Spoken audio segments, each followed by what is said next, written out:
Bienvenue à ce premier webinaire de la série de la formation J'enseigne à distance. Le premier webinaire, contrairement au micro-programme, porte sur adapter son cours pour une offre hybride ou à distance. J'ai vu qu'il y avait des participants là, qui disaient ne pas avoir suivi le module. Vous êtes quand même les bienvenus, même si on recommandait de l'avoir suivi parce que je vais y faire référence pendant ma présentation, mais je pense que vous allez pouvoir suivre quand même si vous n'avez pas suivi le micro-programme.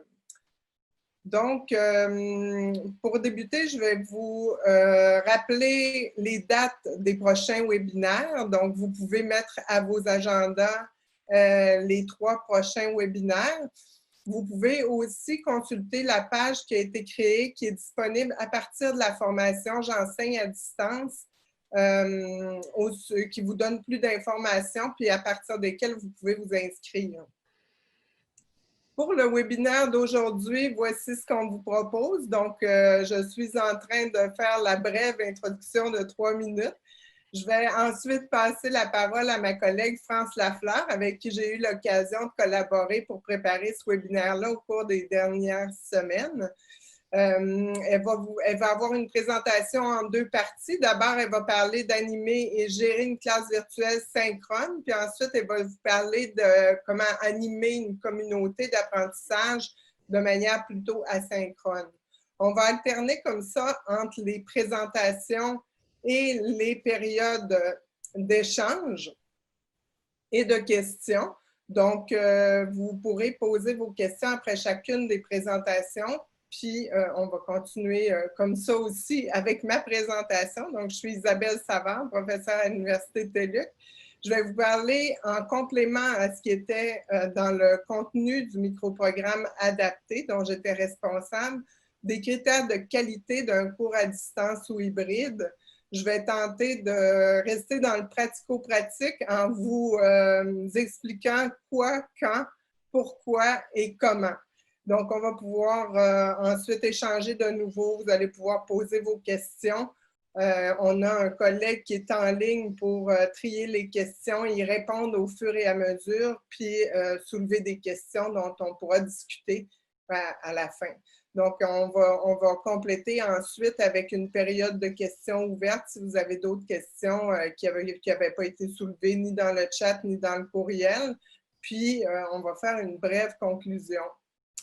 Donc, maintenant, sans plus tarder, je vais passer la parole à ma collègue France, qui est professeure au département des sciences de l'éducation de l'UQTR, l'Université du Québec à Trois-Rivières. Ses intérêts de recherche portent notamment sur le développement de la compétence numérique des formateurs et la gestion de l'éducation et de la formation dans les campus virtuels. Merci Isabelle. Je vais profiter de cette petite interlude, comme on va dire, pour faire mon partage d'écran. Mais juste avant, j'imagine que chacune des personnes a devant elle la personne qui est présentement en animation. Donc, à chacun de vous, merci d'être là aujourd'hui. Écoutez, on est là parce que Isabelle et moi avons décidé d'y aller sous un angle pratico-pratique.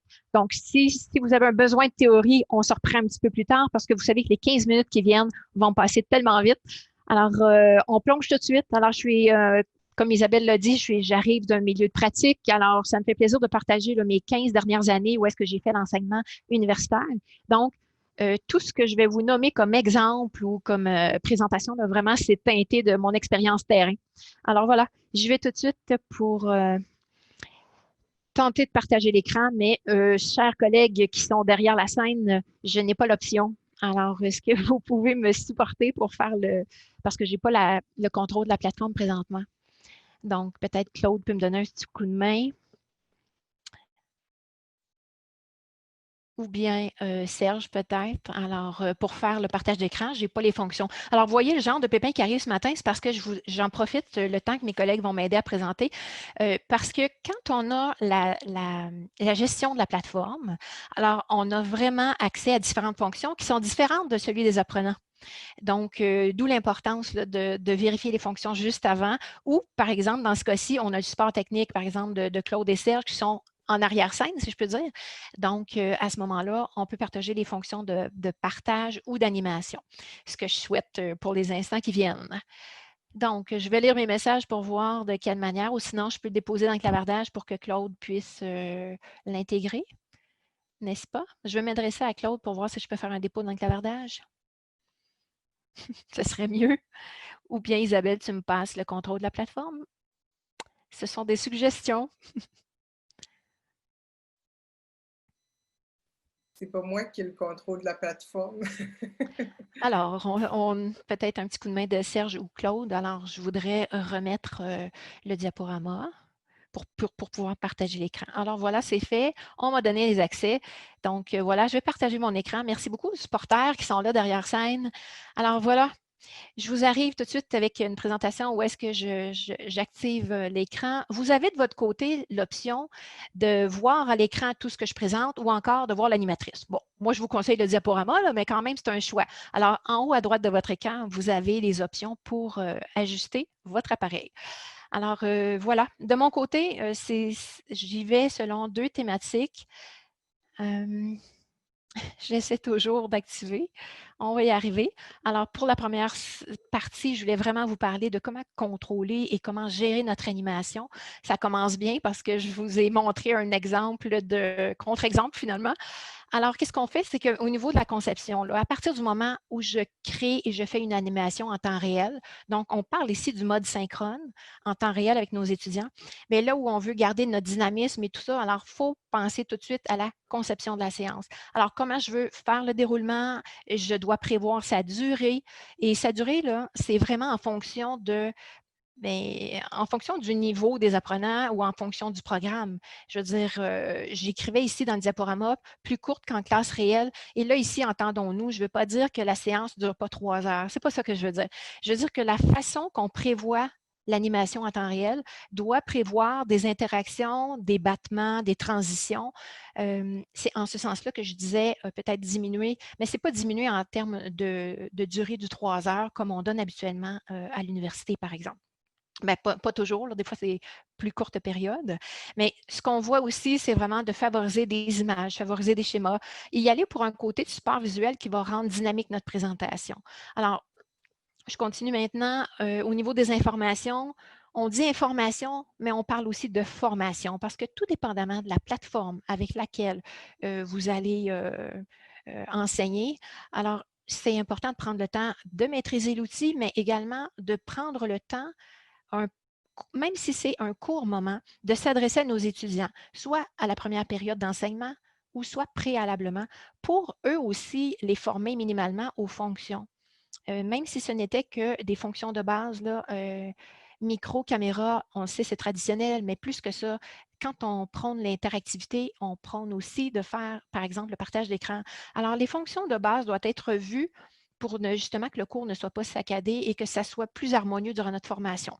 Donc, information, formation de la plateforme, peu importe, on sait que récemment, on a eu beaucoup les plateformes qui sont soit institutionnelles, les Moodle, les Lara, tout ça, mais je pense que si on y va du côté de la webconférence, il y a beaucoup d'outils qui sont utilisés autant par les formateurs que par les apprenants, et elles sont complètement différentes. C'est bien sûr qu'aujourd'hui, on n'ira pas dans le détail, mais si je vous dis qu'il existe 87 outils de webconférence, me croirez-vous?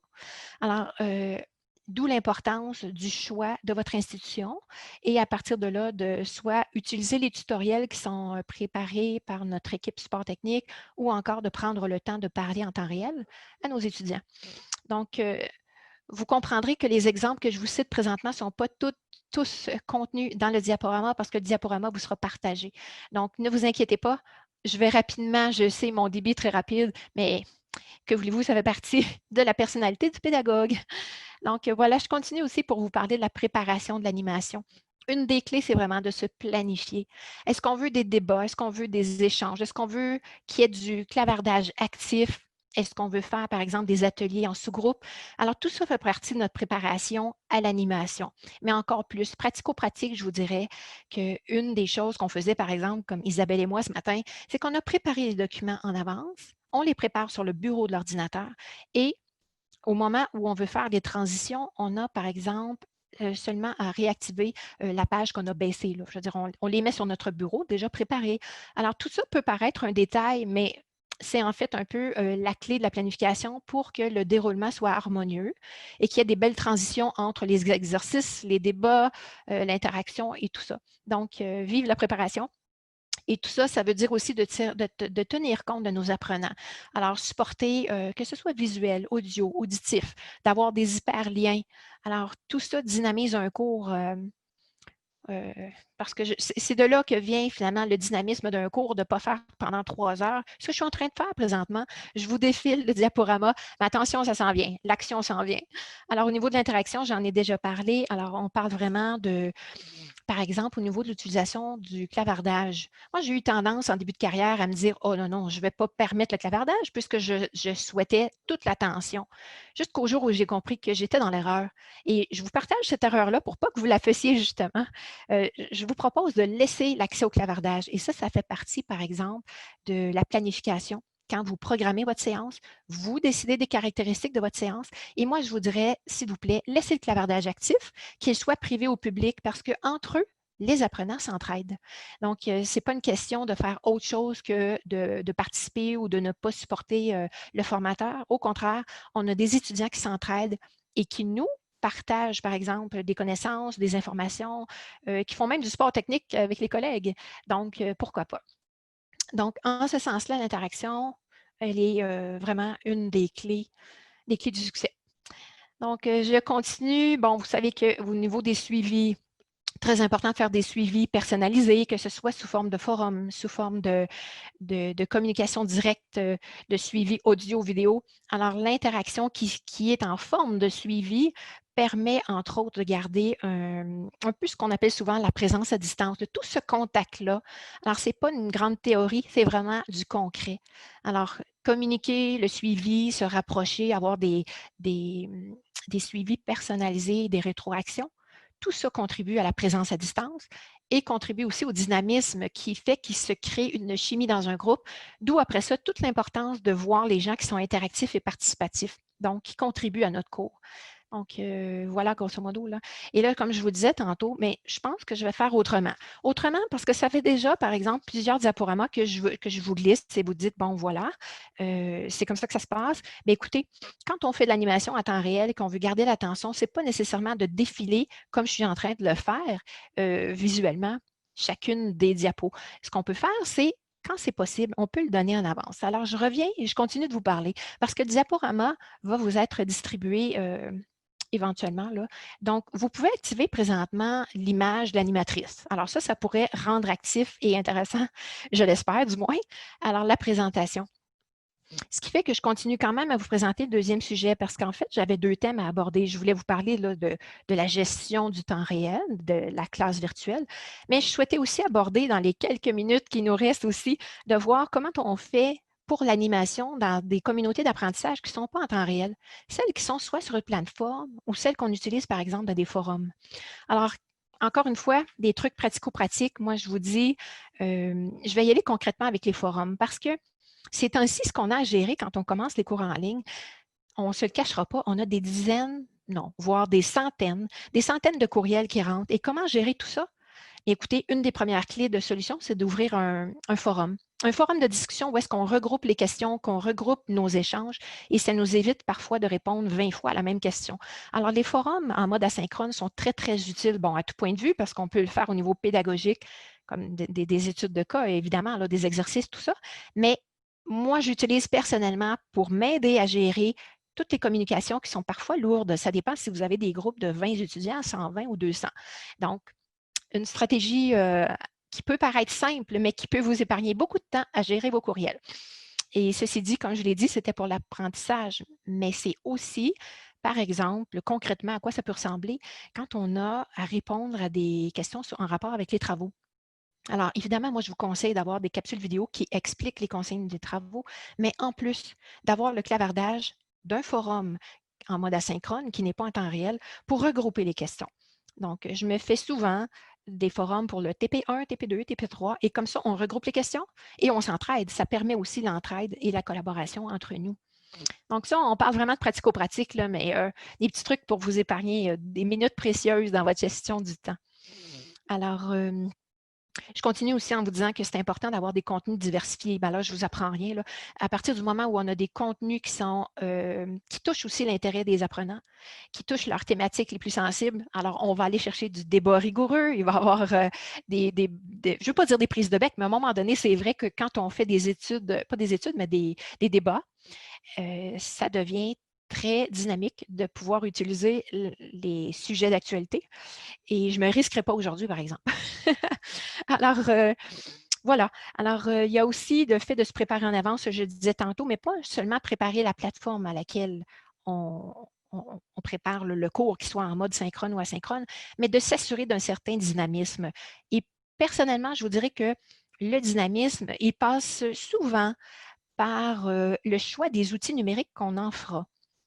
Et là, vous allez dire, mais qu'est-ce qu'elle veut dire? Qu'est-ce qu'elle veut dire, le choix des outils numériques? Bien, écoutez, moi, vous savez, là, depuis quelques années, je cumulais dans une banque la liste des outils.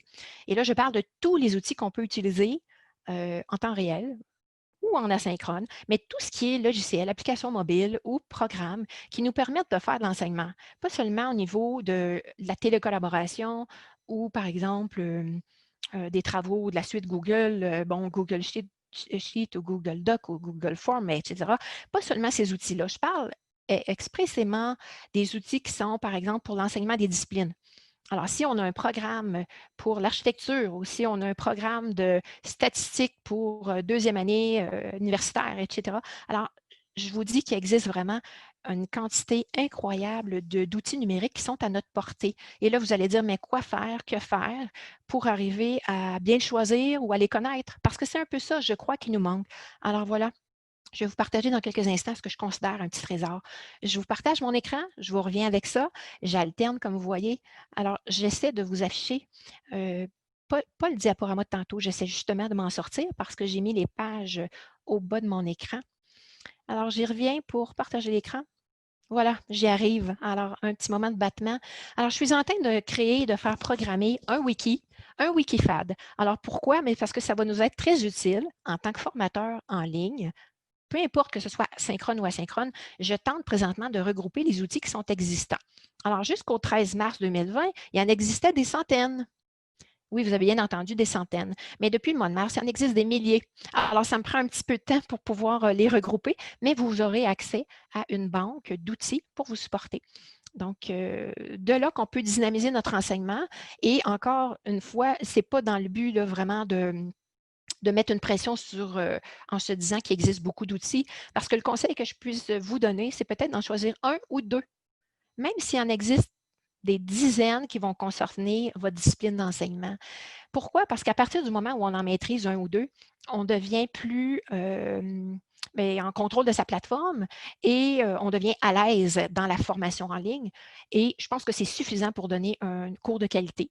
Et avec des bons critères pour la qualité de l'enseignement en ligne. Alors, tantôt, Isabelle va faire le pont avec les critères de qualité de l'enseignement. Alors, voilà, je sais que je dépasse déjà mon temps un petit peu. Alors, pour les personnes qui sont intéressées, je vous invite, si le cœur vous en dit, d'être informés, à pouvoir vous inscrire. Il y a une possibilité d'aller ici, je voulais vous montrer. J'essaie justement de partager l'écran pour vous montrer un lien qui devrait me prendre une seconde. Mais j'y arrive pas. Bon, OK, c'était déjà prêt. Alors, en fait, ce que je vous dis, c'est qu'au niveau de l'accessibilité à la banque en tant que telle, alors je vous invite à vous inscrire si vous souhaitez être informé à la journée à laquelle il y aura le lancement du wiki pour accéder aux outils. Alors, vous pouvez vous inscrire présentement sur, je vous donne l'adresse du site Internet. Alors, c'est www.francelafleur.com. Alors, sur le site de francelafleur.com, il y a un onglet spécifique qui va regrouper le Wikifad. Alors, vous pouvez déjà vous inscrire si vous souhaitez recevoir l'avis comme de quoi qui sera lancé. Alors, voilà pour l'instant.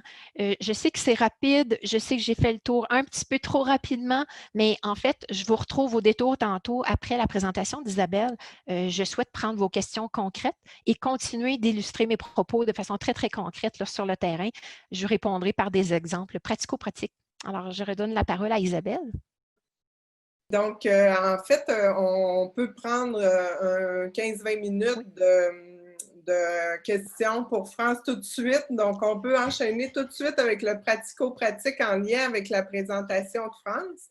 Puis, on va enchaîner ensuite avec ma présentation. Un peu plus classique, je vous dirais, vers 1h15. Alors, j'imagine qu'il y a un de nos coéquipiers qui peut m'adresser les questions parce que je ne les vois pas présentement si c'est des questions à prioriser dans le clavardage ou si Claude et Serge attribuent, par exemple, le droit de parole à quelqu'un. Alors, durant le temps que les gens se préparent, je vais juste rajouter effectivement que quand je vous parle du Wikifad, qui a des outils, on a aussi la boîte à outils sur justement la plateforme de J'enseigne à distance de TELUC. Eux ont également créé une boîte à outils extrêmement pertinente et qui contient justement des éléments de plus, c'est-à-dire on a les pour et les contre, si je peux dire. Je n'utilise pas les mots exacts qui sont sur la plateforme, mais c'est par exemple les forces et les défis de chacun des outils. Alors, de mon côté, je n'ai pas été jusqu'à ce détail-là parce que ma première préoccupation, c'était de les regrouper par discipline, mais avec le temps, ça viendra. Puis en attendant, on a la boîte à outils qui a été créée là, par l'équipe de TELUC. Donc voilà, j'essaie de trouver les questions. Alors, j'imagine que tu es au clavardage? Donc, je pense que si tu peux aller dans Q et R, puis aller voir les questions qui sont ouvertes. C'est les questions que les collègues t'ont laissées, donc qui sont en attente de réponse. D'accord. Alors, j'essaie de m'y rendre. Je vois qu'il y en a 3 déjà. Ah, France, Oui. c'est Serge. Excuse-moi, les questions ne sont pas ouvertes parce qu'il y en a quelques-unes qu'on a fermées ou on a résolues. Je viens de t'en soumettre, je t'en soumets une à l'instant. Je les ai compilées, celles qui sont à répondre, qui méritent une réponse de toi ou d'Isabelle plus tard. Là. Alors, Voici la première. Est-ce que je dois aller sur l'option ouvrir? Non, et carrément dans la conversation. Je viens de te soumettre la première. OK, dans le clavardage. Oui. Parfait.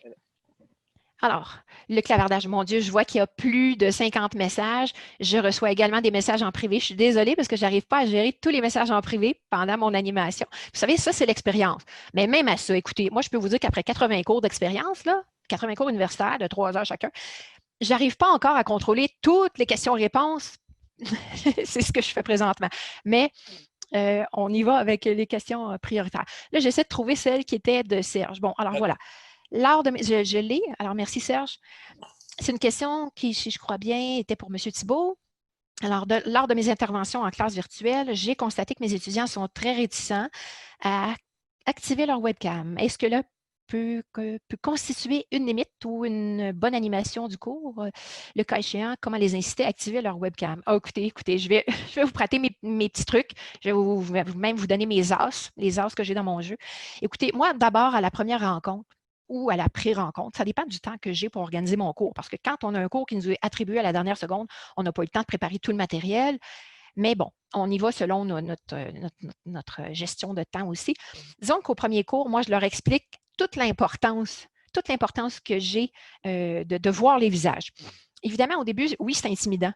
Puis là, il y a aussi l'estime de soi, l'image de soi, la crainte du jugement des autres. Et ça, c'est très, très fort.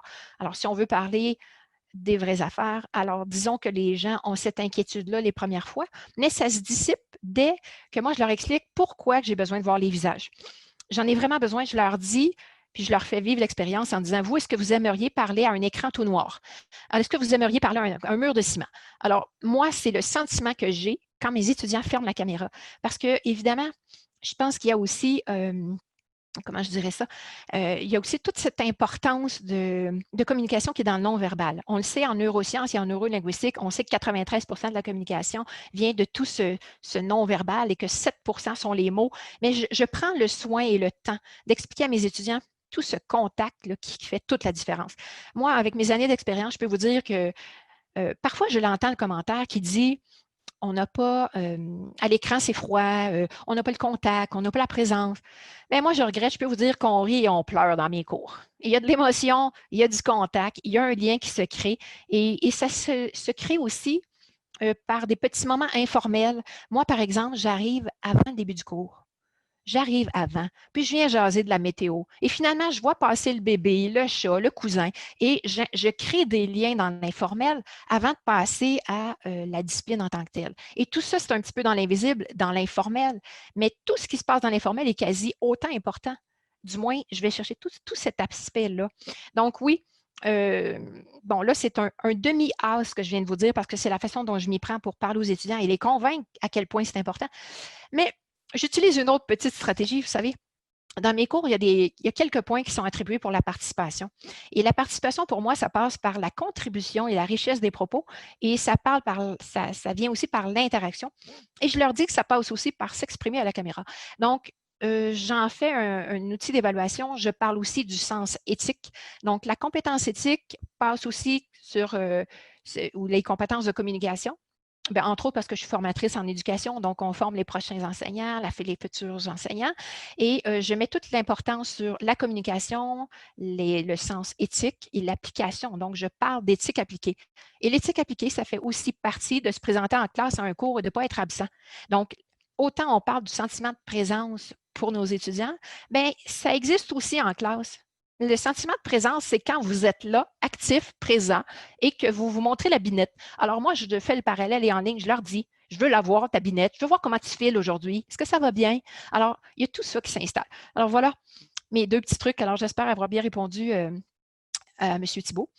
Je vois passer les questions qui défilent. J'ai tellement de choses à vous dire si vous saviez. Mais moi, je suis une passionnée, entre autres, mais j'adore la formation à distance. Oui, il y a des plus et des moins, mais j'y trouve encore beaucoup de plus. Alors, Madame Voici la Bertium, suivante. Voici la suivante, France. est-ce que je passe à Madame Bertium? Il y a des questions pour le wiki. Je n'ai pas vu la question de Madame Bertium. Alors, je continue. Oui, voir les dernières, France. La dernière question, c'est Parfait. OK, merci Serge. Alors, existe-t-il des forums qui permettent d'utiliser le langage de mathématiques? OK, jusqu'à maintenant, je n'ai pas trouvé la solution idéale. Par contre, je suis en recherche et vous devriez les retrouver sur mon wiki bientôt parce que j'ai des assistants de recherche qui travaillent sur ce sujet-là. Par contre, ce que je peux vous répondre avec les discussions que j'ai avec des professeurs de mathématiques, ils ont essayé de connecter, par exemple, les tablettes avec des crayons. Et donc, ça, c'est un outil, entre autres. Là, je ne peux pas vous dire comment la connecter parce que là, on est plus dans la technicalité, mais je sais qu'il y a des professeurs de mathématiques qui utilisent le crayon pour tablette. J'allais dire iPad, mais peu importe la tablette, là, je veux dire des tablettes numériques. Là. Et il existe aussi des gens, bon, là, on y va d'un outil maison, mais je sais qu'il y a des gens qui se connectent avec 2 écrans ou en 3e lieu avec une tablette ou avec un iPhone et qui montre l'explication avec l'iPhone parce que, comme présentement, nous sommes beaucoup de participants connectés et quand on enseigne, c'est la même chose. Alors, le formateur peut aussi avoir plusieurs connexions. Alors, on peut se connecter avec son iPhone, on peut connecter avec son iPad et son ordinateur. On peut avoir 3 branchements et on peut leur montrer 3 choses parce que, comme on est contrôleur des plateformes, on peut partager notre écran.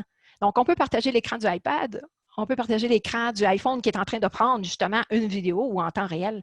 Voilà, il y a plein de petits trucs comme ça. Mais pour ce qui est, monsieur, là, du programme en tant que tel, avec des outils numériques ou des applications mobiles, je cherche fort pour les trouver et vous devriez les voir classés dans notre fameux Wikifad là, qui va bientôt être créé, en fait, qui est en cours de création. Mais je dois vous dire qu'il y a 118 critères de classement. Donc, ce n'est pas une petite programmation. Et ce ne sera pas un petit wiki. Il va vraiment y avoir du contenu. Alors, si vous êtes patient, monsieur, on devrait y arriver pour les mathématiques. Une autre question, Serge? J'essaie de suivre. En France, à ce sujet, il y en a beaucoup qui essayent d'aller sur ton wiki, mais peut-être qu'il n'est pas disponible. D'accord. Alors, merci pour l'intervention.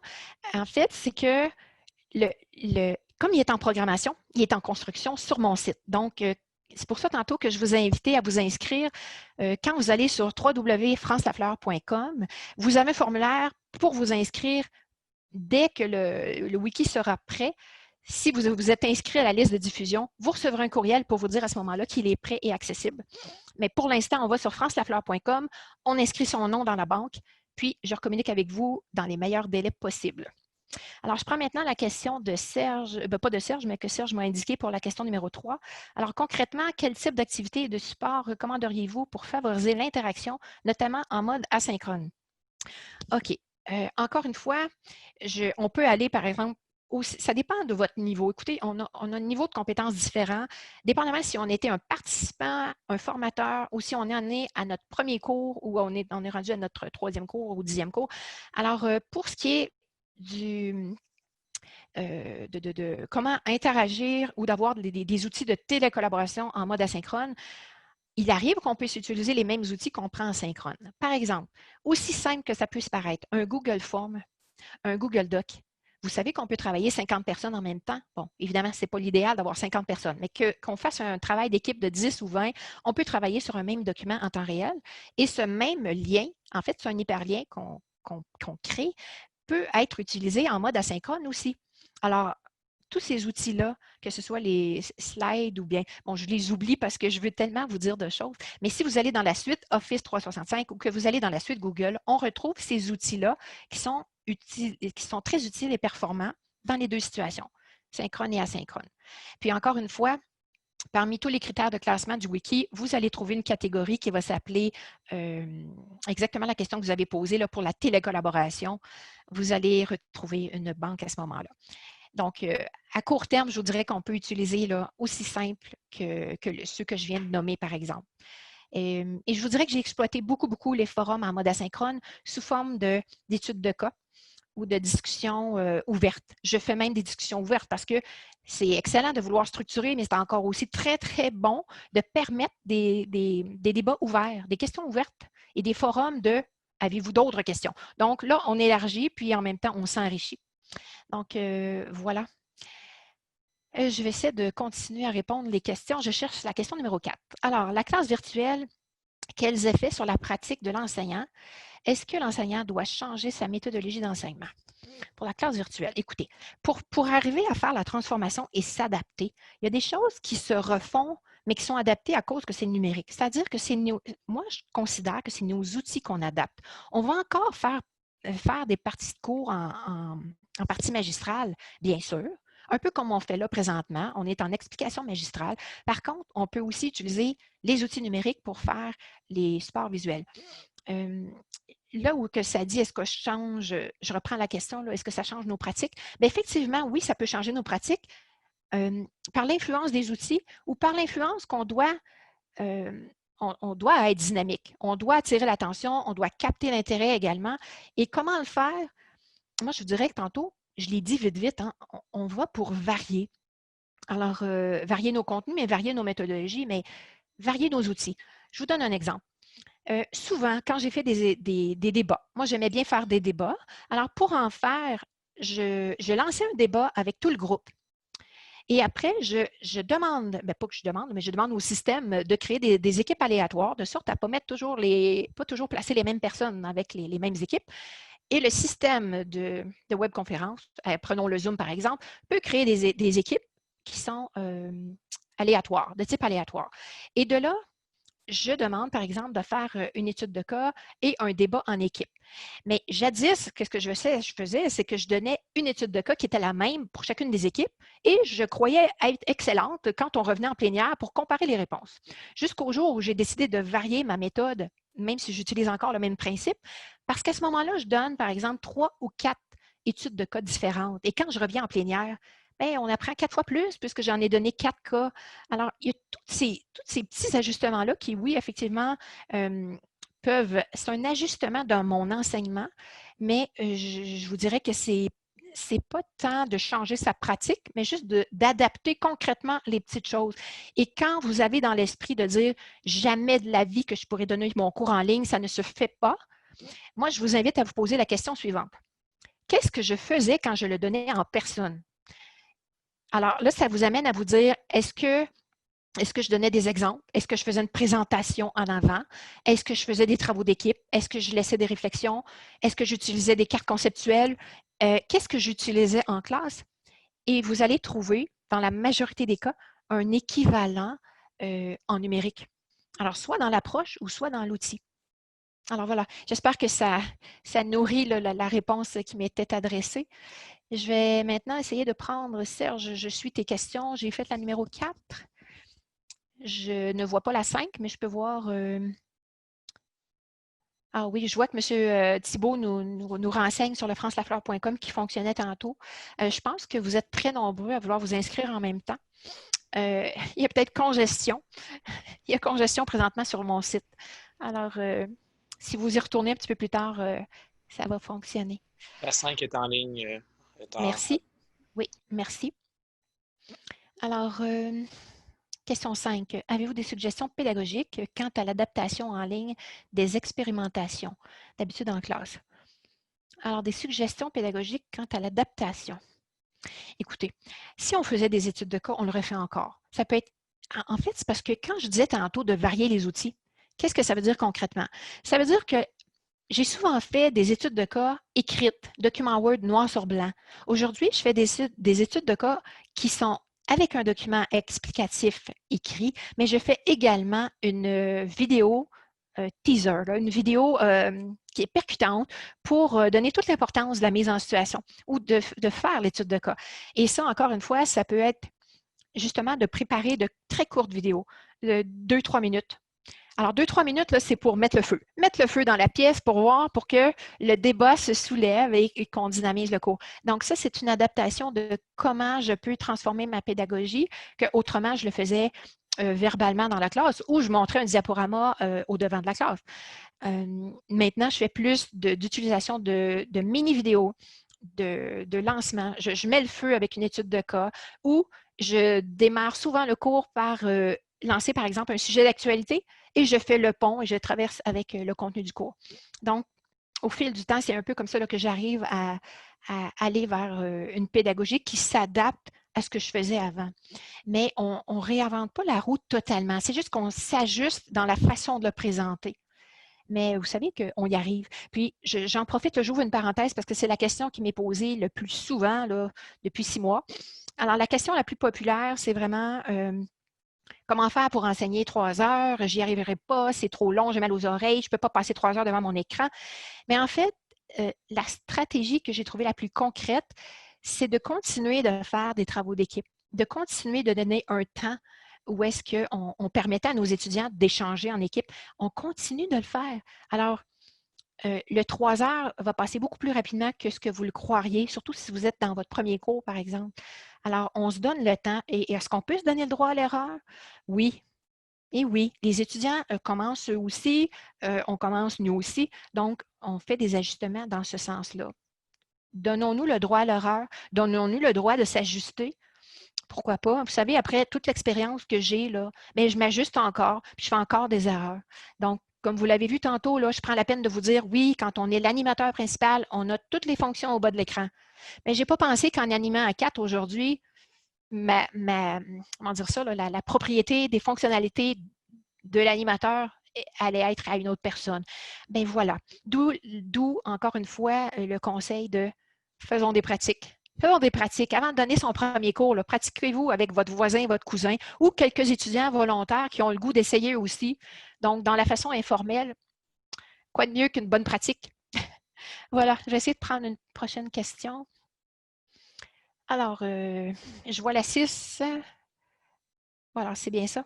OK. Alors, mathtype.com. Ah, une belle référence. Voilà, on a déjà des références qui sont à ajouter dans le wiki, c'est ça? Alors, sont-ils des outils qu'on peut recommander pour les annotations mathématiques? Écoutez, pour ceux qui ne connaissent pas encore, je suis une personne très transparente et très directe. Je m'excuse, je ne connais pas les 2 logiciels que vous venez de me dire. Vous savez qu'ils sont peut-être dans la liste des 2000 que j'ai cumulés, mais je ne peux pas tous les connaître. Jusqu'à maintenant, je n'ai pas eu à l'utiliser dans mon enseignement. Je peux juste le prendre en note pour le vérifier, mais peut-être que quelqu'un d'autre pourra nous répondre dans le clavardage. Vous savez, plus qu'on partage d'informations, plus on s'entraide, plus la communauté est solide, plus on va améliorer notre compétence numérique tous ensemble. Parce que, bon, je regrette, mais la vérité, c'est que je ne connais pas les 2 logiciels de mathématiques que vous avez soulevés. Alors, posez-vous les questions. J'essaie de voir là, les questions qui suivent. Alors, posez-vous questions dans le module. Alors, voilà. On est rendu à la 7. Oui. À la 7. Oui, alors, question 7. Est-il vraiment possible pour les grands groupes, environ de 100 étudiants, d'avoir les caméras ouvertes? Cela ne nuit-il pas à la bande passante? Aussi, comment gérez-vous les questions en mode synchrone si vous êtes seul? Alors, voilà. Une bonne question. Où est-ce qu'il y a 3 sous-questions? Alors, comment je fonctionne? Écoutez, oui, évidemment, ça dépend de la bande passante de votre institution ou la bande passante personnelle quand on est à la maison. La première chose que je dois vous dire, c'est que de par expérience, et là, je ne suis pas technicienne, je ne suis pas une informaticienne, mais je peux juste vous dire que la connexion filaire, à mon avis, elle est requise. Parce que quand on est dans le sans-fil, dans le Wi-Fi, justement, la capacité de la bande passante est beaucoup diminuée. Et en ce qui me concerne, moi et mes étudiants, ça fait des pertes de connexion. Donc, la première recommandation que je puisse vous dire, c'est que oui, on y va avec une connexion filaire. Ça va nous donner le potentiel maximal de notre fournisseur Internet. Et pour ceux qui disent, oui, mais ma boîte de Vidéotron est dans le salon à 12 mètres, bien, il existe des extensions, imaginez-vous donc, des extensions du câble d'Internet. Alors, c'est ce que je fais, moi. Alors, même si je vais donner un cours à l'extérieur, je ne prends pas de chance. Vous savez, dans ma valise, j'ai une extension, j'ai un adapteur aussi, parce que dépendamment des endroits où on est, dépendamment si vous avez un Mac ou une version Windows, on a besoin d'un adapteur. Alors, j'ai toujours un petit kit, un adapteur, une extension. Je pars avec ma valise d'électricienne numérique. Donc, ça, c'est pour... c'est vrai que quand on arrive avec 100 étudiants, effectivement, je pense que ça vaut la peine d'amoindrir les caméras allumées. Je pense que là, ça ne devient plus un choix quand on est 100 ou 200 étudiants. Par contre, on peut les alterner. Alors, ça peut dynamiser notre cours. Ça peut aussi montrer l'intérêt qu'on a envers eux. Mais ça peut aussi montrer leur implication. Je veux dire, surtout que moi, je demande toujours la caméra allumée. Alors, ça peut contribuer au dynamisme que d'alterner. Parce que d'habitude, les systèmes que je connais en webconférence permettent d'alterner les visages et les participants. Alors, c'est ce que je vous proposerais là, pour les 100 caméras, parce qu'effectivement, on ne pourra pas voir les 100 caméras avec 2 mm chacun sur la grosseur de notre écran. Vous aviez une autre question aussi, là, toujours dans la question 7, pour gérer les questions. Ah bien ça, c'est un truc extraordinaire. On a toujours des super-héros, hein, vous le savez. Mais oui, vous le savez, dans nos classes, on a des super-héros informatiques, des super-héros en webconférence, ou on a des super-héros qui connaissent des outils que nous, on ne connaît pas. Alors, ces gens-là, on peut en faire des alliés, comme je fais aujourd'hui avec Serge, Katia, Claude. Alors, ce sont des alliés qui travaillent dans l'ombre présentement, en arrière-scène, et qui gèrent mes questions. Alors, on peut faire la même chose pour animer nos groupes. Alors, puis, je pense que ça vaut la peine d'être transparent avec nos étudiants pour dire, écoutez, ça va me donner un petit coup de pouce d'avoir quelqu'un qui gère les questions. Et tantôt, je vous disais que je trouvais ça très pertinent de laisser les étudiants le choix de programmer nos séances, nos rencontres, en leur permettant de clavarder parce que ce n'est pas juste des blagues personnelles qui se passent là. Il y a vraiment des références scientifiques. Il y a vraiment du soutien technique entre collègues ou quelqu'un qui est arrivé en retard, qui manque un document, qui manque un lien. Alors, il y a beaucoup, beaucoup d'entraide. Donc, je le permettrai. Et justement, alors si on a quelqu'un qui gère les questions, mais ça permet de nous aider à co-animer le cours. Donc, dépendamment du nombre d'étudiants que vous avez, dépendamment de votre capacité à gérer la clochette, parce que dépendamment des systèmes, vous savez, certains, on voit les mains levées parce qu'on a la fonction de lever la main pour demander le droit de parole, mais il y a, dans d'autres systèmes de webconférence, on entend des clochettes. Donc, quand quelqu'un lève la main, on entend la clochette. Alors, je peux vous dire que s'il y a 50 questions, on a eu 50 clochettes. Donc, alors, ça prend un moment d'adaptation.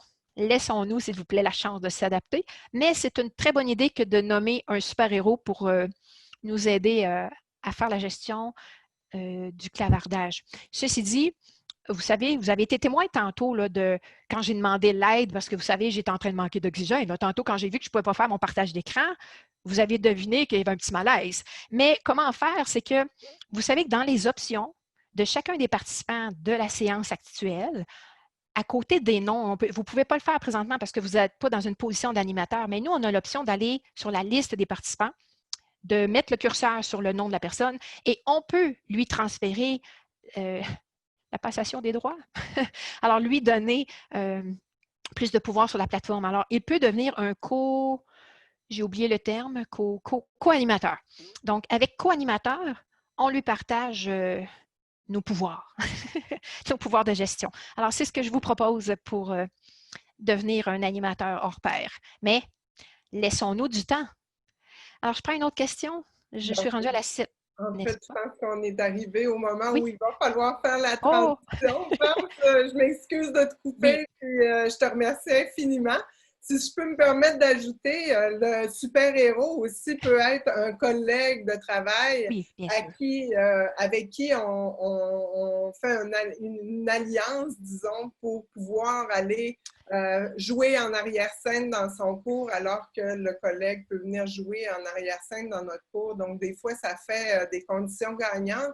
Ça permet aussi de se familiariser avec les outils de la plateforme en arrière-scène, d'arriver avec plus d'assurance quand on est en avant-scène. Je ne sais pas qu'est-ce que tu en penses, mais... Absolument, absolument. Là, ça vaut la peine de partager nos pouvoirs, de se donner le droit aussi là, de le dire aux étudiants qu'on utilise cette méthode-là pour l'instant, mais je pense que c'est avantageux. Oui, collègues, soutien technique, dans votre institution, on a des ressources. N'oublions pas qu'on a des ressources dans l'institution. On les oublie parfois. Nos conseillers pédagogiques, notre support, notre service d'STI, dans chacune des institutions, on a de l'aide. Osez demander, s'il vous plaît. Il ne faut pas être gêné, là. Je veux dire, c'est juste de se donner un petit coup de pouce à soi-même, puis d'améliorer notre qualité d'enseignement. Sujet qui va être traité par Isabelle dans quelques secondes. Mais juste avant de passer la parole à Isabelle, je veux répondre à la dernière question numéro 8 qui disait « Mais la technologie va tellement vite et les nouveaux outils numériques arrivent en très grande quantité. » là. Bien, effectivement, mais je pense que ça vaut la peine de reprendre le conseil que j'ai donné tantôt. Choisissons-en un ou deux. Il faut les maîtriser assez bien pour devenir confortable. Puis on verra la session suivante si on veut en ajouter un outil. Commençons doucement. Donnons-nous la chance d'aller un pas à la fois. On mange un éléphant, une bouchée à la fois, puis au numérique, c'est la même chose. Une petite bouchée de numérique à la fois. Alors voilà, Isabelle, je te cède la parole. Bien, merci infiniment, France. Donc, à mon tour, je vais partager mon écran. Comme je vous l'avais annoncé, j'ai choisi, en complément à ce qu'on a vu dans le micro-programme adapté, de vous parler des critères de qualité d'un cours à distance ou hybride, puis d'essayer de faire le tour des questions qui, quand, pourquoi et comment. Je vais d'abord essayer de vous donner des exemples de critères d'un cours à distance ou hybride, mais sans que ce soit un exemple à récupérer intégralement. Vous allez voir, je vais vous expliquer comment j'ai fait, mais ce que je veux vous donner, c'est le plus d'outils possible pour créer vos outils à vous qui vont vous permettre d'évaluer ou de développer des cours de qualité. Donc, mon point de départ, ça a été un article que j'utilise encore assez régulièrement, qui est paru dans Computers in Education sur les facteurs de succès du e-learning. Donc, c'est des auteurs qui se sont penchés, qui ont fait une étude critique pour aller voir qu'est-ce qui influençait la satisfaction des apprenants. On parle vraiment de satisfaction ici. Donc, ils ont identifié 6 différentes dimensions. Et pour chaque dimension, ils ont identifié un facteur clé, donc à considérer, soit dans le design du cours, soit dans l'évaluation. Donc, pour l'apprenant, le facteur clé est son anxiété face à l'ordinateur. Pour l'enseignant, c'est son attitude à l'égard du e-learning. Je pense que France en a bien parlé. Au niveau du cours, eux, ils parlent de flexibilité. Donc, la flexibilité qui est offerte dans le cours va faire en sorte que les apprenants vont être plus satisfaits. Au niveau technologique, on parle seulement de qualité technologique, mais c'est décrit plus en détail dans l'article, puis je vais vous en parler beaucoup plus en détail aussi. Au niveau du design, on parle ici plus du design graphique. Donc, on parle de l'utilité, de la facilité d'utilisation perçue. Dans l'environnement, ce qui soulève comme facteur clé, eux, c'est la diversité des évaluations, donc des évaluations des apprentissages. Une autre source d'inspiration pour moi, qui date de 2014, c'est le guide qui a été préparé par l'Academic Partnership. C'est un guide qui s'adresse surtout aux établissements, aux institutions, mais qui est très synthétisé, très bien synthétisé, très bien expliqué et qui est un excellent guide. Donc, je vous le recommande, même si il faut se mettre à jour là, en le lisant, mais c'est une excellente référence. Donc, c'est ici John Daniels puis Mme Trombick qui avaient préparé ce guide-là pour l'Academic Partnership. Ils sont partis d'une grille d'évaluation qui a été conçue par le Quality Matters Program. Donc, c'est un organisme américain à but non lucratif qui développe des grilles d'évaluation pour la qualité du e-learning. Eux, c'est sûr que la grille date de 2011-2013, mais j'ai vérifié hier, la grille est mise à jour. Donc, ils ont créé différentes catégories de standards pour lesquels ils ont formulé des critères et ils ont même suggéré des points à attribuer à chaque critère pour évaluer les cours en ligne. Je vous en montre juste un petit bout question de droit d'auteur, mais vous pouvez aller voir sur le site de qualitymatters.org pour vous aller voir plus en détail là, ce qu'ils font. C'est quand même pas mal intéressant. Puis, ce que j'ai fait à partir de leur catégorie de standards, c'est que je les ai ajustés un peu. J'ai recréé des catégories de standards, donc présentation et introduction, la cohérence pédagogique du cours, la mesure et évaluation, les matériels pédagogiques, l'interaction, la communication et la motivation des apprenants. J'imagine que ceux qui ont fait le microprogramme adapté peuvent faire le parallèle entre ce qui vous a été présenté dans le microprogramme et ce qui vous est présenté ici. L'interface et l'utilisation de la technologie, le soutien technique et pédagogique, l'accessibilité, et j'en ai ajouté une qui n'était pas dans la grille de Quality Matters d'aucune façon, l'évaluation du cours. Donc, je considère que pour dire qu'un cours est de qualité, il faut qu'il y ait une évaluation du cours qui soit prévue, puis un plan d'amélioration continue, on pourrait y revenir.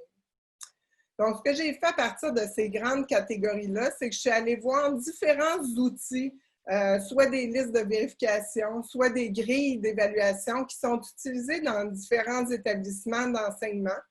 J'en ai retenu 4 là, d'où j'ai tiré plus de critères. Donc, ce que j'ai fait, c'est que j'ai rassemblé pour vous les différents critères qui sont utilisés dans les différents outils.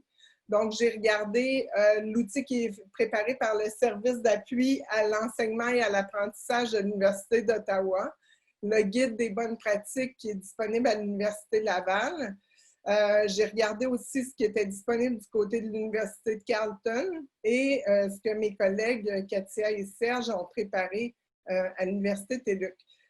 Donc, comme je vous dis, j'ai fait le tour d'autres. Ce que j'ai fait, c'est que j'ai rassemblé les critères, mais je ne vous ai pas fait de comparaison. Mon but, c'est vraiment pas de comparer ce qui se fait dans une université ou l'autre, mais de vous fournir le plus d'outils possibles pour vous développer vos grilles ou vos listes de vérification. Donc, au niveau de la présentation et de l'introduction, on parle de la présentation et de l'introduction au cours que vous êtes en train de développer. On nous dit qu'il faut qu'elle soit accrocheuse et invitante, puis comme France le disait, qu'elle contribue à créer un contact humain dès le départ. Il y a plusieurs grilles aussi ou listes de vérification qui nous disent qu'il faut qu'un plan de cours soit fourni. Ça peut être une feuille de route et le plan de cours peut avoir différentes formes, mais c'est important qu'un plan de cours soit fourni. C'est important de fournir une visite guidée explicite du cours dans laquelle on peut orienter l'étudiant pour lui expliquer où il va trouver quelles informations. Puis moi, j'ai une petite préférence pour les visites guidées enregistrées que l'étudiant peut réécouter au moment où il en a besoin, comparativement à peut-être une classe virtuelle synchrone qui ne serait pas enregistrée. Donc, il y a aussi une importance qui est accordée aux règles de fonctionnement. On en a parlé beaucoup dans le microprogramme adapté. Donc, de les rendre claires et explicites. J'ai mis quelques exemples ici, mais il y en a plein d'autres, en fait. Au niveau de la cohérence pédagogique du cours, j'avoue que j'ai un peu ajusté le libellé. Dans Quality Matters, il parlait plutôt des objectifs pédagogiques. Ici, j'ai élargi un peu. Donc, on va évaluer la qualité d'un cours à la qualité des cibles d'apprentissage qui sont formulées selon les règles. Donc, il y en a été question dans le microprogramme adapté, aussi dans le microprogramme diffusé. Donc, c'est important d'accorder une attention particulière aux cibles d'apprentissage. De formuler aussi des activités d'apprentissage qui respectent le principe de cohérence, donc qui sont variées et qui sont présentées dans une séquence logique. Donc, on va chercher aussi à avoir une petite répétition ici, des activités d'évaluation. Ah, les activités d'évaluation, on parlait des activités d'apprentissage, là, c'est les activités d'évaluation qui doivent être variées et avoir lieu sur une base régulière. Donc, d'étaler les activités d'évaluation sur l'ensemble de la session pour que l'apprenant puisse avoir de la rétroaction régulière. Au niveau des activités d'évaluation des apprentissages, évidemment, le principe de cohérence est important aussi. Donc, il faut qu'elle soit alignée sur une ou des cibles d'apprentissage, puis qu'elle soit cohérente avec les méthodes d'enseignement et d'apprentissage qui ont été utilisées dans le cours. Encore là, la qualité, la quantité du contenu, il faut qu'elle soit cohérente avec l'atteinte des cibles d'apprentissage. Il y a parfois des compromis qui sont douloureux à faire. On voudrait en donner beaucoup plus que ce qu'on peut donner, mais il faut se limiter à ce qui est possible compte tenu des cibles d'apprentissage qu'on peut viser. Au niveau de la mesure et évaluation, on revient ici avec l'importance d'avoir des consignes claires et explicites qui sont présentées dans un endroit bien visible. Puis, je peux vous faire un lien avec la vidéo de visite guidée du cours. C'est toujours une bonne idée de parler de l'endroit où on va trouver les informations au sujet de l'évaluation et des critères d'évaluation. Dans la visite guidée du cours, ça évite bien des questions individuelles. Donc, il est important d'avoir des méthodes d'évaluation formative et sommative. J'imagine que vous allez trouver beaucoup d'informations à ce sujet dans le module, dans le microprogramme « Évaluer ». Les critères d'évaluation doivent être précisés clairement. On peut donner, par exemple, accès aux étudiants à des grilles d'évaluation qui vont être utilisées. La rétroaction, tant formelle qu'informelle, doit être fournie à l'étudiant fréquemment et rapidement. Ça revient à la fréquence des activités d'évaluation et formulée de façon claire et constructive. Au niveau des matériels pédagogiques, il y en a été question quand même pas mal aussi dans le microprogramme adapté. Les matériels doivent être variés. Quand c'est possible, il faut offrir des choix à l'étudiant. Des choix d'activités qui peuvent lui permettre de développer les compétences ciblées, évidemment, ou les objectifs qui sont ciblés. Des consignes claires et explicites qui accompagnent les matériels pédagogiques, tout comme pour les activités d'évaluation. Les matériels pédagogiques doivent être à jour. Donc ça, des fois, quand on fait un cours en ligne, on peut mettre du matériel à jour et penser qu'on peut l'oublier un peu. C'est à mettre en ligne. Il faut toujours revenir puis refaire le tour des liens, le tour des informations, puis essayer de garder le matériel le plus à jour possible. Une distinction claire doit être établie entre les ressources obligatoires et les ressources complémentaires. Ça aussi, on en a parlé assez en détail, disons, dans le microprogramme adapté. Bien évidemment, les règles de droit d'auteur et de propriété intellectuelle doivent être respectées. Au niveau de l'interaction, de la communication et de la motivation, donc on va chercher à avoir des activités qui favorisent l'apprentissage dynamique et dans certaines grilles, on a l'aspect réflexif aussi. À vous de voir si vous voulez le mettre de l'avant. On va chercher des activités qui favorisent la participation, l'engagement, les interactions et la collaboration entre les étudiants. Moi, j'ajouterais quand c'est pertinent parce que des fois, les étudiants, ça augmente le niveau de difficulté de gestion, d'organisation du travail d'équipe. Donc, il faut vraiment que la collaboration soit nécessaire et utile. Des activités qui favorisent l'interaction sociale et professorale. Puis dans certaines grilles aussi, on dit que les activités doivent mener au développement d'une communauté d'apprentissage. Donc, France nous en a glissé un mot tout à l'heure. Donc, de créer une communauté dynamique, ça peut être un signe de la qualité d'un cours. Des occasions de communication bidirectionnelle, synchrone et asynchrone, donc pas juste de l'enseignant vers les étudiants, mais de donner des possibilités de communication dans les deux sens. L'enseignant démontre qu'il suit des pratiques exemplaires et qu'ils communiquent régulièrement avec les étudiants. Donc, ça aussi, ça peut être un bon indicateur de la qualité d'un cours. Les protocoles et les attentes de communication sont clairement précisés. Ça, on n'est jamais assez explicite sur les attentes au niveau de la communication. Donc, de bien le préciser, c'est très aidant. Au niveau de l'interface et de l'utilisation de la technologie, on va, j'y reviens, je reviens souvent là-dessus, mais la technologie doit être au service de la pédagogie et non l'inverse. Donc, il ne faut pas chercher à montrer qu'on peut utiliser le plus d'outils possible. Il faut utiliser les outils avec lesquels on est à l'aise, les outils qui nous permettent d'atteindre nos cibles pédagogiques, donc d'atteindre nos buts pédagogiques.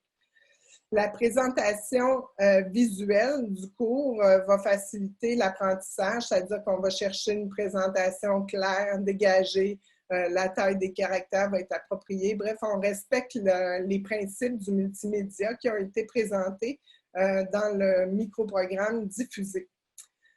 On va mieux évaluer, disons, des cours où il est facile de naviguer dans le cours, où les étudiants peuvent se repérer facilement puis retrouver les différents éléments qu'ils cherchent. On veut qu'ils passent leur temps à apprendre, pas qu'ils passent leur temps à chercher où est l'information. Au niveau du soutien technique et pédagogique, il y en a été question aussi dans le microprogramme, donc les délais de réponse à préciser. Les délais de réponse au courriel, les délais de correction des travaux.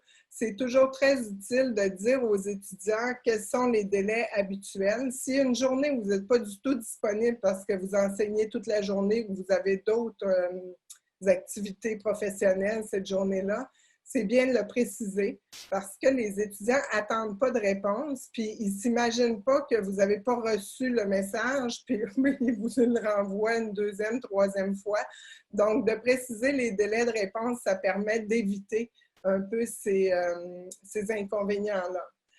De mettre des liens vers les services et ressources qui pourraient aider les étudiants à mieux réussir. Puis en plus de mettre les liens, je dirais de rappeler régulièrement aux étudiants qui en ont besoin ou dans la correction, de leur dire que ces services-là existent, qu'ils peuvent en bénéficier.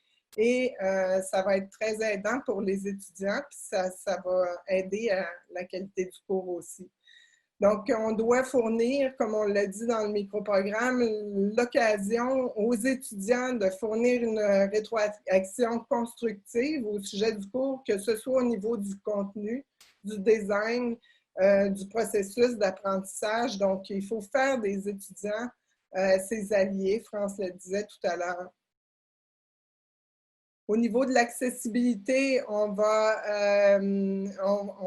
bon cours devrait respecter les principes de la conception universelle de l'apprentissage qui sont présentés dans le module, dans le microprogramme adapté, le module sur les ressources complémentaires. Puis, encore une fois, peut-être que c'est bon de le dire deux fois, de donner les coordonnées du service d'aide aux étudiants, puis de s'assurer qu'ils sont clairement annoncés.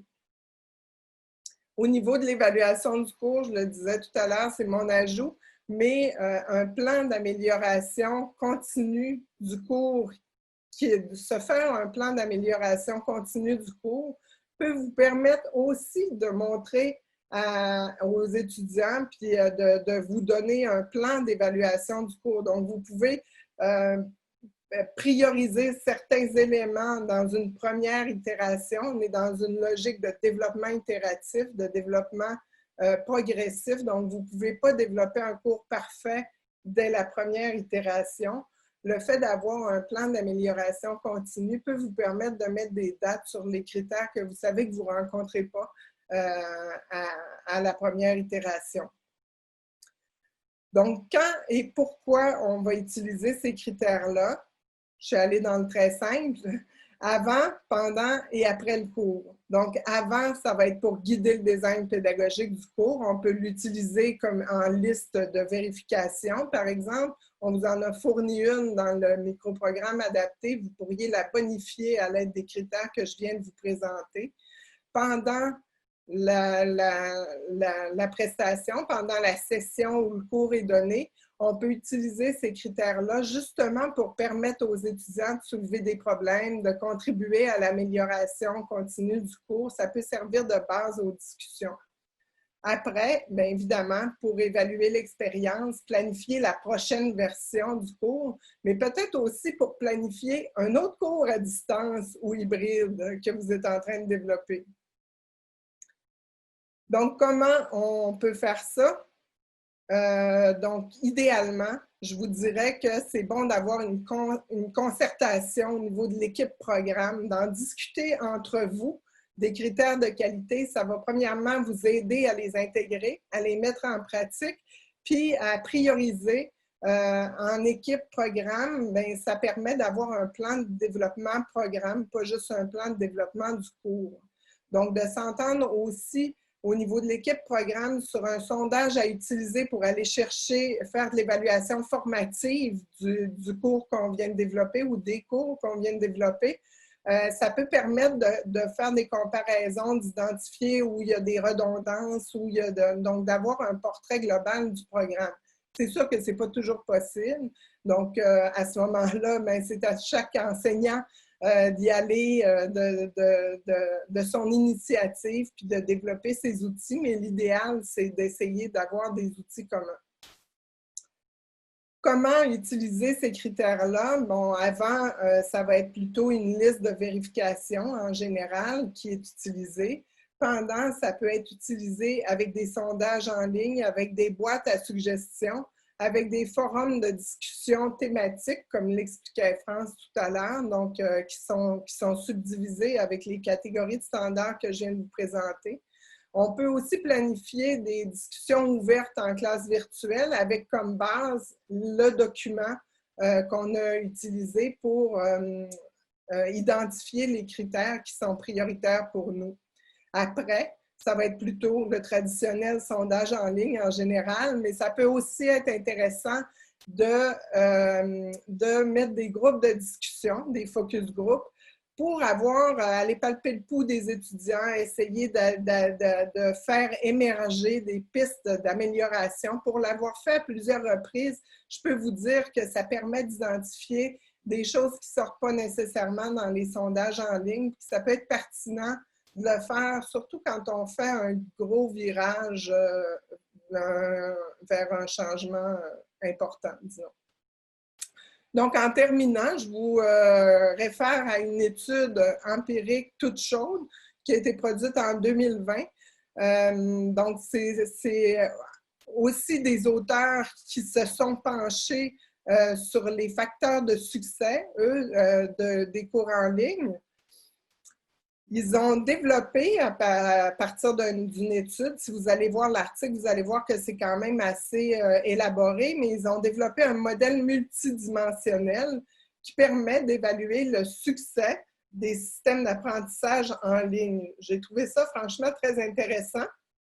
Donc, j'ai traduit rapidement les dimensions. Donc, les dimensions importantes sont la qualité au niveau du système technique, la qualité de l'information, la qualité du service, ça va être plutôt l'aide, la guidance, la rapidité de réponse ici. La qualité du système de soutien, on parle plutôt des questions éthiques et légales ici. La qualité de l'apprenant, que j'ai trouvé vraiment très intéressante parce que c'est vrai même en présence. Si on a des apprenants qui ne sont pas motivés, qui ont des comportements dérangeants, bien, ça va nuire à la qualité du cours, évidemment. La qualité de l'enseignant, donc son enthousiasme, son attitude, la façon dont il communique va faire que le cours va pouvoir être d'une meilleure qualité. Donc, je vous invite aussi à vous inspirer de ce que vous trouverez dans cet article-là. Il y a des pistes intéressantes. Ils en sont venus à développer 4 concepts qu'ils considèrent qu'ils sont avérés déterminants pour l'utilisation de l'apprentissage en ligne, donc la qualité du système éducatif, on va parler du design pédagogique ici, la qualité du système de soutien, donc très important de prévoir un bon soutien tant pédagogique que technologique, la qualité de l'apprenant et l'utilité perçue du cours, évidemment. Si le cours n'est pas perçu comme étant utile, c'est un peu démotivant pour les apprenants. Donc, on va passer aux questions reçues. Donc là, je pense que je vais arrêter le partage. Ouais. Serge, avais-tu quelque chose à me dire? J'ai entendu un Oui. souffle. Excuse-moi, quand tu as dit questions reçues, j'ai catché que tu voulais dire les questions qui avaient été posées au préalable. Je voulais dire qu'on a à peu près une quinzaine de questions qui ont été soumises, là, qu'il y en a qui s'adressent à France, il y en a qui s'adressent à toi. Fait que quand ce sera le temps, je vous les mettrai dans la fenêtre. Je te dirais que c'est pas mal le temps. On y va de ce pas. Vous choisirez, toi et France, qui répond, là. C'est bon.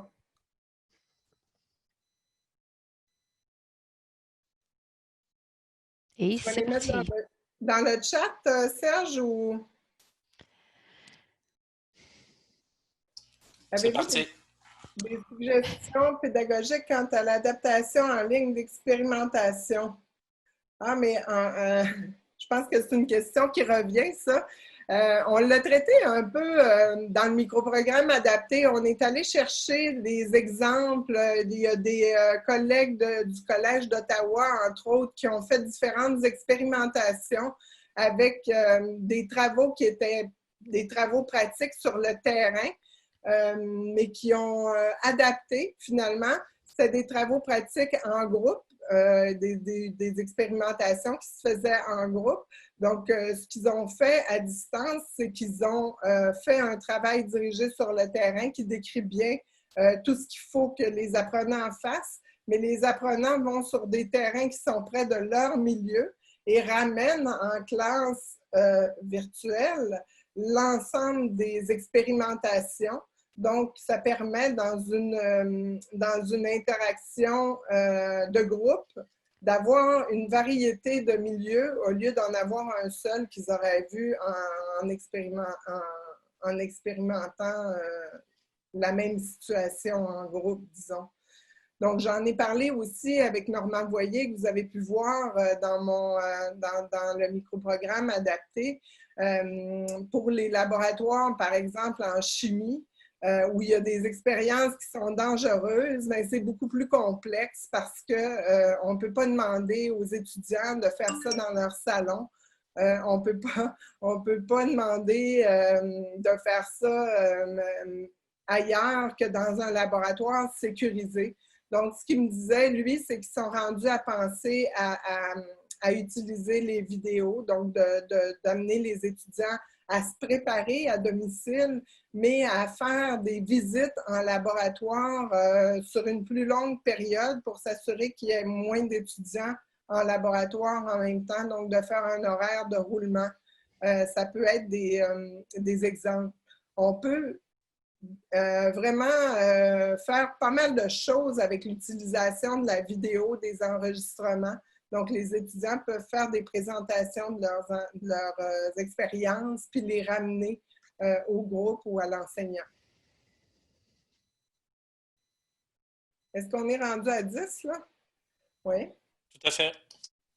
Avec la COVID, nous avons dû migrer en ligne les cours qui étaient prévus en présentiel. Comment accompagner des étudiants qui n'étaient pas préparés à ce mode d'animation lorsqu'on passe en classe virtuelle?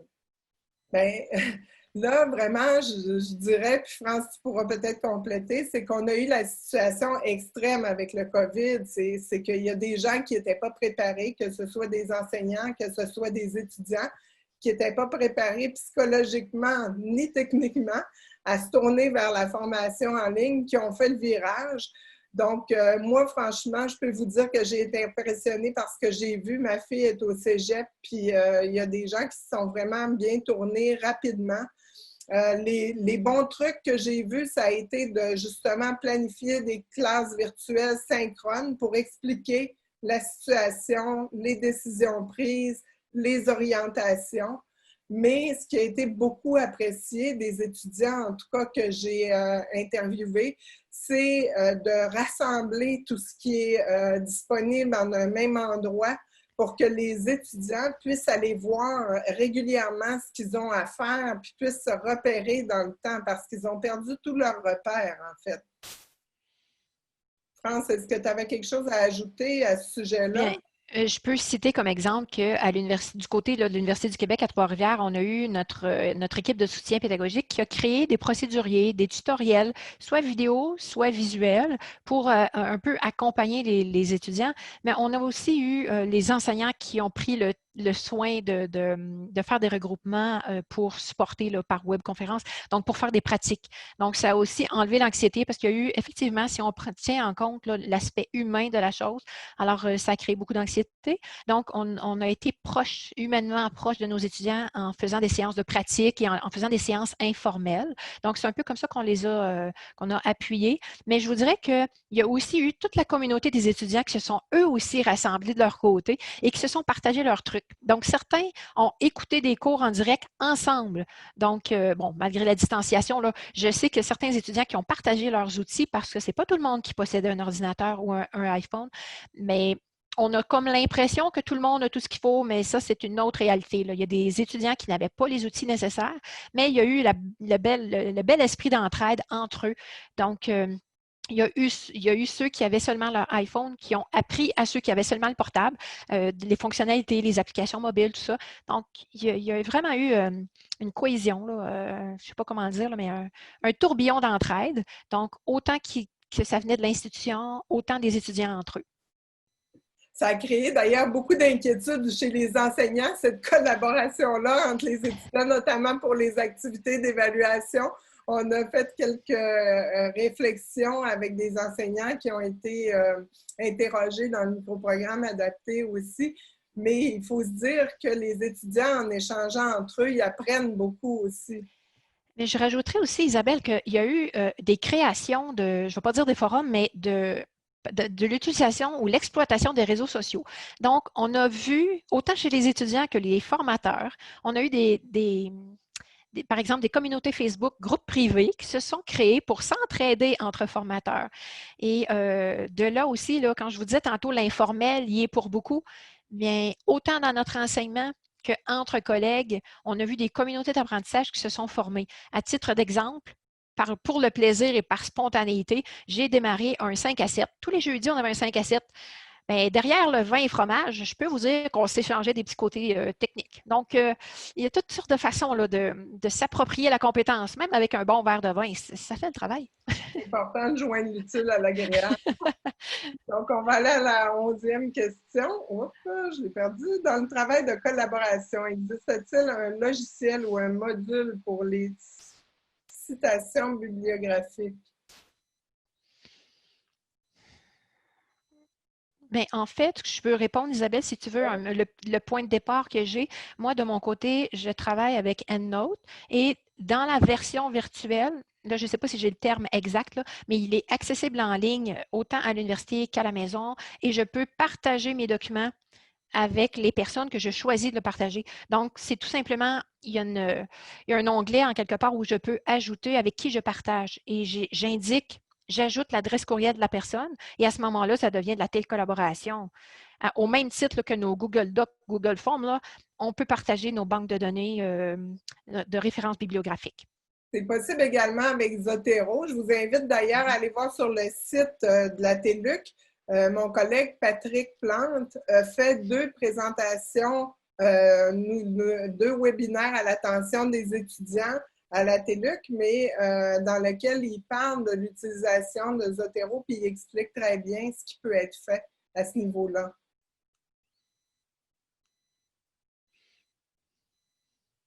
Comment préparez-vous la durée?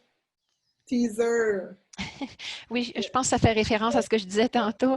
En fait, moi, je vais spontanément. Je suis une personne spontanée et les gens se rendent compte qu'on échange comme si on était en personne. Donc, vous savez, là, dans le cadre de porte, avant que le cours commence, là, on se parle de plein de choses. Puis après le cours, on continue de jaser parce que c'est trop passionnant. Alors, c'est un petit peu ça qui se passe en ligne. Et quand je disais le teaser là, qui fait un peu le oomph, vous savez, le oomph. Alors, cette vidéo-là, je m'organise pour la faire quand j'ai l'énergie qui va avec ça, quand je suis très inspirée. Je fais des captations à la maison. Et bien, je me pratique un peu aussi. Là. Je suis à la maison, puis par exemple, soit que je prends le Zoom, ou bien moi, je suis un petit peu vendue pour le screencast-o-matique. Je le trouve tellement facile. C'est, tu sais, start, pause, start et pause, là, démarrer, arrêter. Il y a 2 fonctions.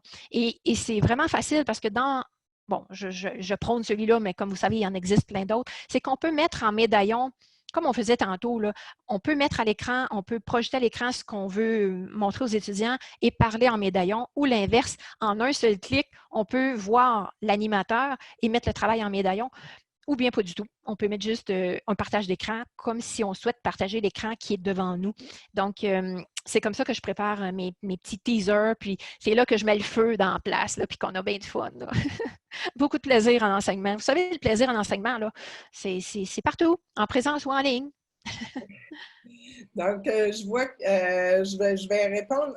Il y a une 13e question qui est arrivée. J'en ai eu une autre par courriel. Je vais la garder en tête. Quelles sont vos stratégies pour favoriser le travail collaboratif entre les apprenants? Est-ce que tu veux commencer?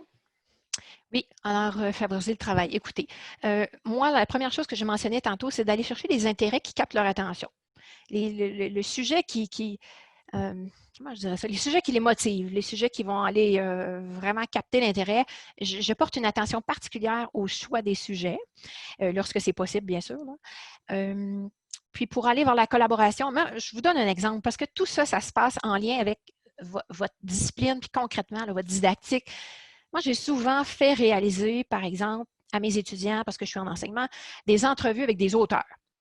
Bon, ça, c'est une idée parmi tant d'autres, là. Mais le plaisir de préparer les questions d'entrevue, d'aller co-animer une entrevue et de la faire en ligne, bien, je peux vous dire que j'ai eu des travaux au-delà de mes attentes. Donc, ils sont allés, et encore là, je mettais en pratique leurs compétences éthiques pour leur dire, écoutez, toute l'approche avec ces gens-là qui sont déjà débordés de travail, etc. Donc, ça, c'est un exemple. C'est un exemple concret. Alors, je ne sais pas, Isabelle, si tu voulais compléter avec un autre exemple. Oui, bien en fait, nous, on a un fonctionnement plus particulier où le travail en collaboration devient difficile un peu, c'est qu'on a l'inscription en continu. Donc, nos étudiants ne sont pas au même endroit au même moment. Donc, pour la collaboration, ça va dans les cours à plus grand volume où on peut inciter les étudiants à échanger entre eux. Mais c'est assez rare dans nos programmes qui sont en inscription continue qu'on va imposer des travaux en collaboration. Mais pour l'avoir déjà fait avant, dans une autre vie, je peux vous dire que mon truc, c'était vraiment de m'assurer que la collaboration était absolument essentielle pour l'atteinte des cibles d'apprentissage, puis de le démontrer dans mon pitch de vente. Donc, d'essayer de démontrer en quoi la collaboration va pouvoir permettre aux étudiants de développer les compétences ou les cibles d'apprentissage visées. Ça m'amène à répondre à la question courriel que j'avais en tête tout à l'heure. J'ai eu une question me demandant est-ce qu'on devrait rendre obligatoire les séances en classe virtuelle synchrone?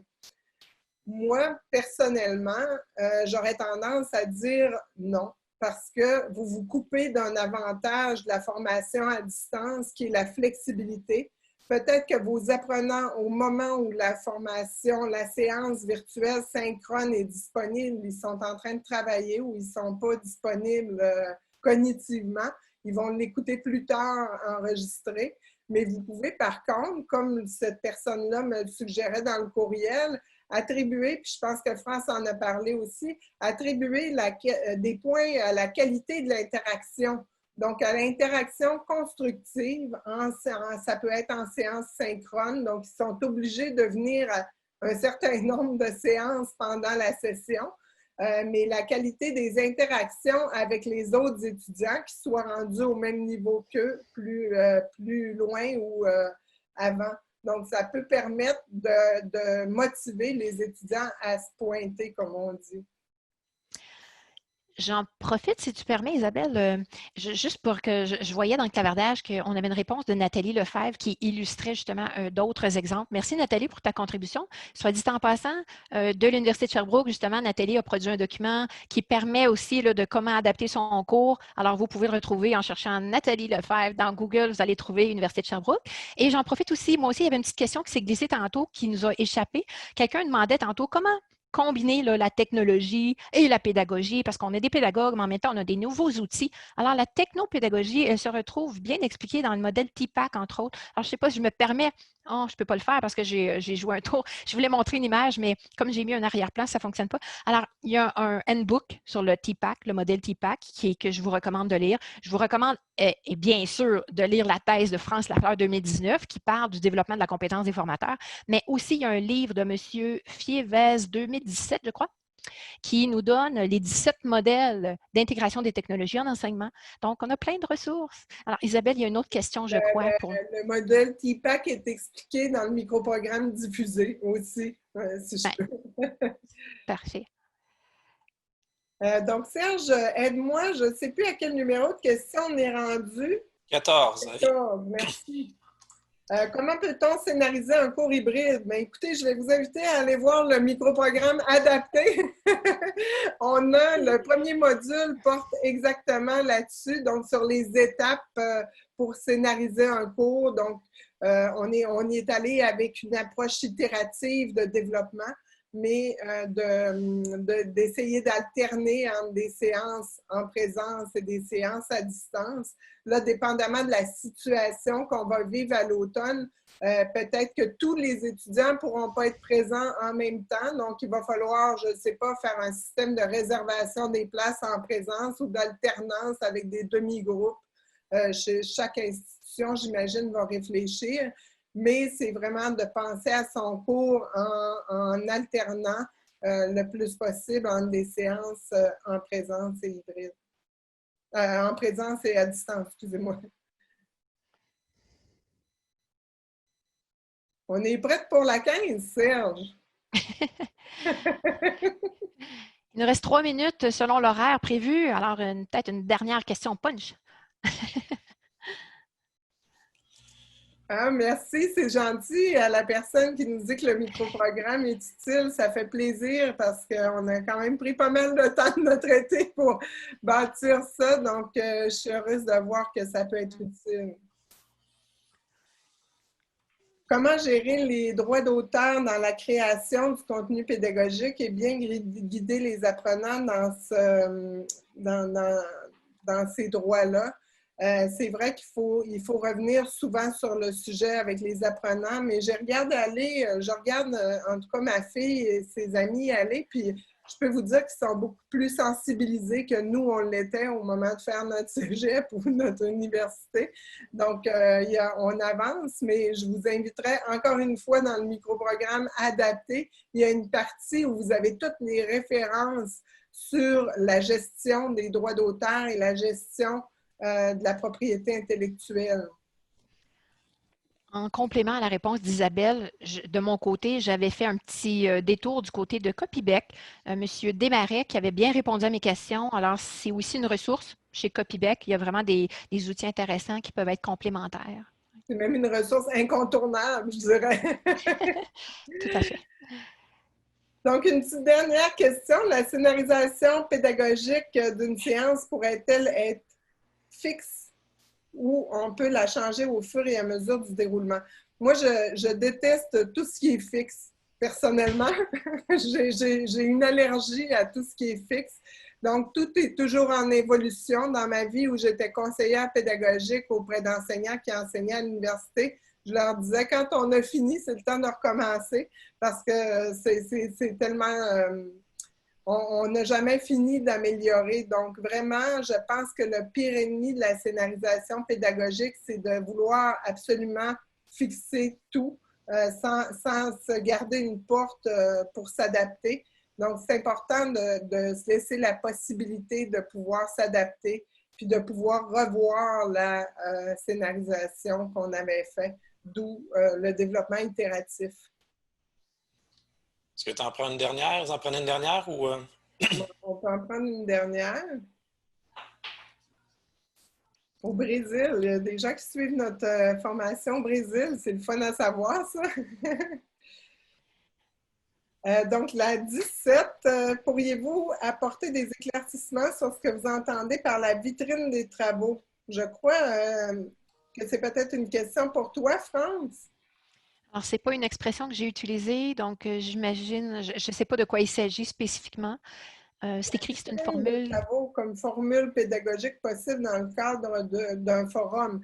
Bien, écoutez, je vais y aller instinctivement, mais pour moi, la vitrine des travaux, c'est un endroit où on peut partager l'ensemble des travaux des étudiants de la classe. Donc, ils peuvent, l'ensemble des étudiants peut aller consulter ce que les collègues ont fait.